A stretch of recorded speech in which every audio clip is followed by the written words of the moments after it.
ನಮಸ್ತೆ ಫ್ರೆಂಡ್ಸ್, ಸವಿಪಾಕಶಾಲೆ ಚಾನೆಲ್ಗೆ ತಮಗೆಲ್ಲರಿಗೂ ಸ್ವಾಗತ. ನಾನಿವತ್ತು ಹೈದರಾಬಾದಿ ಚಿಕನ್ ಮಸಾಲ ರೆಸಿಪಿನ ಮಾಡಿ ತೋರಿಸ್ತಾ ಇದ್ದೀನಿ. ಹೈದರಾಬಾದಿ ಚಿಕನ್ ಮಸಾಲ ರೆಸಿಪಿನ ಯಾವ ರೀತಿ ಮಾಡೋದಂತ ನೋಡ್ಕೊಂಬರೋಣ ಬನ್ನಿ.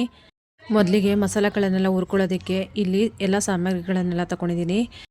ಜೀರಿಗೆ, ಸೋಂಪು, ಚಕ್ಕೆ, ಲವಂಗ, ಏಲಕ್ಕಿ, ಜಾಪತ್ರೆ, ಕಾಳುಮೆಣಸು, ಕೊತ್ತಂಬರಿ ಕಾಳು ಇದಿಷ್ಟನ್ನು ಸಾಮಗ್ರಿಗಳನ್ನೆಲ್ಲ ತಗೊಂಡು ಹುರಿಯೋಕ್ಕೆ ಹಾಕ್ಕೊಳ್ತಾ ಇದ್ದೀನಿ.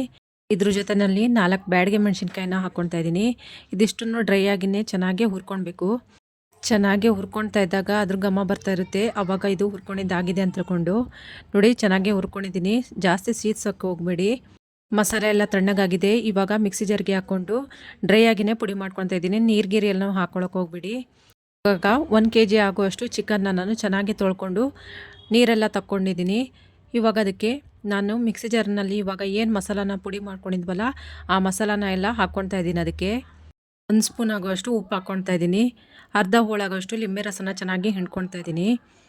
ನಾವು ಚಿಕನ್ನ ಮ್ಯಾಗಿನೇಟ್ ಮಾಡ್ಕೊಂಡು ಇಟ್ಕೊಂಡ್ರೆ ಅದ್ರ ಫ್ಲೇವರ್ ತುಂಬಾ ಚೆನ್ನಾಗಿರುತ್ತೆ ತಿನ್ನೋತಿಗೆ. ಈಗ 4 ಸ್ಪೂನ್ ಆಗುವಷ್ಟು ಗಟ್ಟಿ ಮೊಸರನ್ನ ಹಾಕ್ಕೊಳ್ತಾ ಇದ್ದೀನಿ. ಮೊಸರು ಫ್ರೆಶ್ ಆಗಿರುವಂಥದ್ದೇ ಹಾಕ್ಕೊಳ್ಳಿ.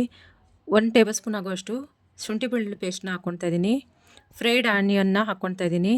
ಈರುಳ್ಳಿ ಚೆನ್ನಾಗಿ ಎಣ್ಣೆನಲ್ಲೇ ಫ್ರೈ ಮಾಡ್ಕೊಂಡಿದ್ದೀನಿ ಕೆಂಪುಗೆ. ಈರುಳ್ಳಿನ ನಾವು ಏನು ಹುರ್ಕೊಂಡು ಈ ರೀತಿ ಫ್ರೈ ಮಾಡ್ಕೊಂಡು ಹಾಕ್ಕೊತೀವಲ್ಲ ಅದ್ರ ಟೇಸ್ಟ್ ತುಂಬಾ ಚೆನ್ನಾಗಿರುತ್ತೆ ತಿನ್ನೋದಕ್ಕೆ. ಈಗ ಕೊತ್ತಂಬರಿ ಸೊಪ್ಪು ಮತ್ತು ಪುದೀನ ಸೊಪ್ಪು 1 ಹಿಡಿ ಆಗುವಷ್ಟು ಚೆನ್ನಾಗಿ ತೊಳ್ಕೊಂಡು ಕಟ್ ಮಾಡ್ಕೊಂಡು ಹಾಕ್ಕೊಳ್ತಾ ಇದ್ದೀನಿ.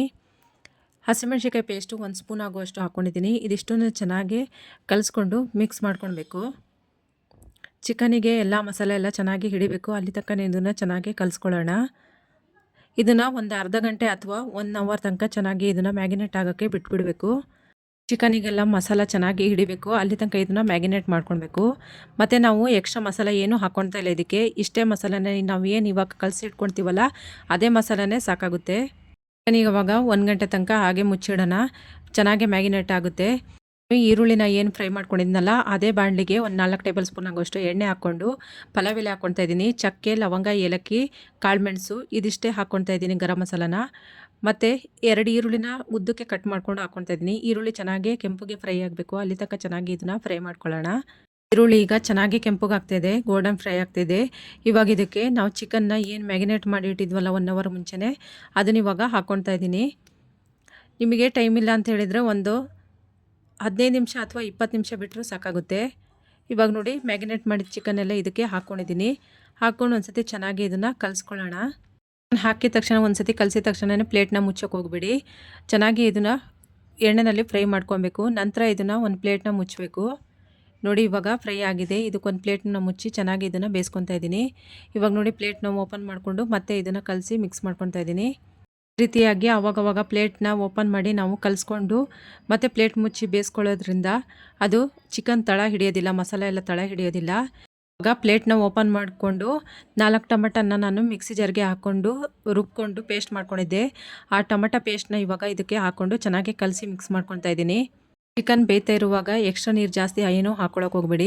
ನಾವು ಚಿಕನ್ನ ಮ್ಯಾಗಿನೇಟ್ ಮಾಡಿರ್ತೀವಲ್ಲ ಆ ಪಾತ್ರೆಗೆ ತಾಗಿರೋ ಮಸಾಲಕ್ಕೆ ಒಂದು ಅರ್ಧ ಗ್ಲಾಸ್ ನೀರು ಹಾಕ್ಕೊಂಡು ಕಲಸಿ ಹಾಕಿದರೆ ಸಾಕಾಗುತ್ತೆ.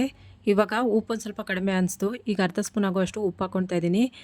ಎಣ್ಣೆಯಲ್ಲಿ ಇದಕ್ಕೆ ಒಂದು ಸ್ವಲ್ಪ ಕಸೂರಿ ಮೇಥಿ ಮತ್ತು ಕೊತ್ತಂಬರಿ ಸೊಪ್ಪು ಹಾಕ್ಕೊಂಡು ಕಲಿಸ್ಕೊಂಡ್ರೆ ಹೈದರಾಬಾದಿ ಚಿಕನ್ ಮಸಾಲ ರೆಡಿ ಆಗುತ್ತೆ. ನೋಡಿ ಇವಾಗ ನಾನು ಒಂದು ಬೌಲ್ಗೆ ಸರ್ವ್ ಮಾಡ್ಕೊತಾ ಇದ್ದೀನಿ. ಇದು ಅನ್ನದ ಜೊತೆಲಿ ಪರೋಟ, ಚಪಾತಿ, ರೊಟ್ಟಿ ಇದ್ರ ಜೊತೆ ತಿನ್ನೋದಕ್ಕೆ ತುಂಬಾ ರುಚಿಯಾಗಿರುತ್ತೆ.